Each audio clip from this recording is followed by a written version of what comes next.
Mataas na diskusyon po pero na-approve naman. There will be a medical for law for Pastor Apollo C. Quiboloy.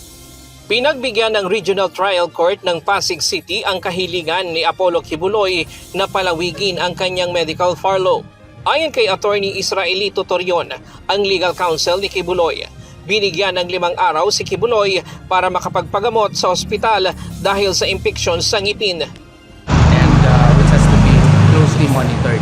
So that is why. And there are also other tests that have to be conducted. As to the details of which, Yes. hindi ko pwede talaga masabi. Yung infection na yun, anong naidulot sa kanya? Anong dinadaing niya? Masakit? Paano ba? Oo, May discomfort? May discomfort sa kanya yun. Matatanda ang November 16, ibinalik sa kulungan si Quiboloy matapos ang 8 araw na medical furlough nito dahil sa naranasang paninikip ng dibdib noong November 7.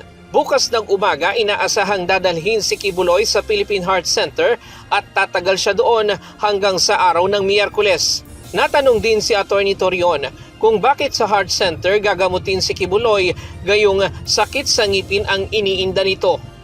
Doon na kasi lahat Doon na lahat ng mga procedures Isa lang yun sa mga procedures na gagawin. Tinutulan naman ng prosekusyon ang hiling na extension ng medical furlough ni Quiboloy dahil pag-iwas daw ito sa kautusan ng korte na nagbasura sa hiling na hospital arrest ng religious leader. Gayunman, inirerespeto ng prosekusyon ang desisyon ng korte. Because we believe that this is in circumvention of the court's order, denying the hospital arrest. Pero at the court granted the motion, so we respect the order of the court. We'll always respect the order of the court. Ngayong araw isinagawa ang pre-trial sa kasong qualified human trafficking sa Pasig Regional Trial Court at sexual abuse sa Quezon City RTC. Sa Enero na itinakda ang susunod na pagdinig sa mga kasong kinakaharap ni Quiboloy at mga kapwa akusado nito. Ryan Lacanlale, UNTV News and Rescue.